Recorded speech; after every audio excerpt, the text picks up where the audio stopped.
3. Because it is exceptionally difficult to distinguish the newsy from the uninfected, the virus led to a certain discomfort in social situations. Everybody's got a different test, but mine is only one question long. What was the name of the first person you ever loved? Even the newest Z will struggle, because you lose those emotion-based memories first. How I learned this. Me, 8 days ago. Mom, remember how Dad always laughed like he was choking on something, like there was something desperate about that laugh? I loved that. Mom, your father was very tall. Not knowing then what I know now, I waited 6 more days before offering her.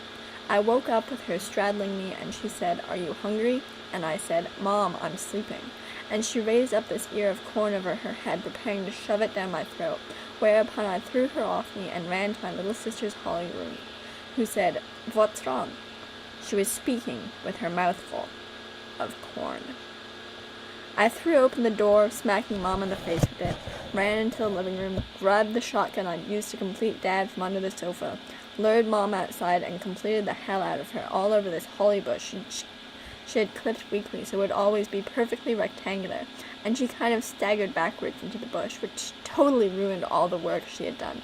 And then I shot her again because I was pissed off about my sister. Anyway, I learned an important lesson from all of this. While gun ownership is morally reprehensible in the civilized world, firepower is more or less de rigueur in a zombie apocalypse. Right, but anyway, the first person Marcos ever loved was a Puerto Rican neighbor of his in Pilsen named Angela.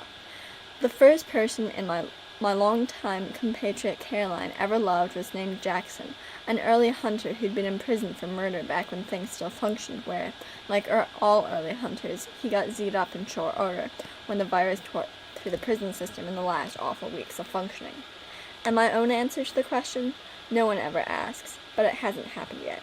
See how the hope creeps in? Me and my yets. My ridiculous, quixotic yets.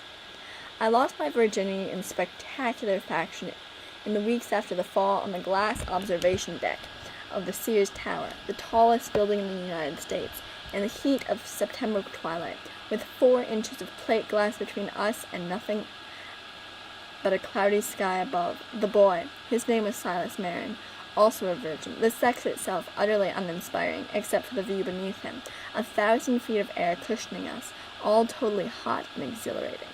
I was 16 at the time, which is probably too young for a girl to be separating herself from her one and her only maidenhead or whatever, but you know, the fracking world was ending.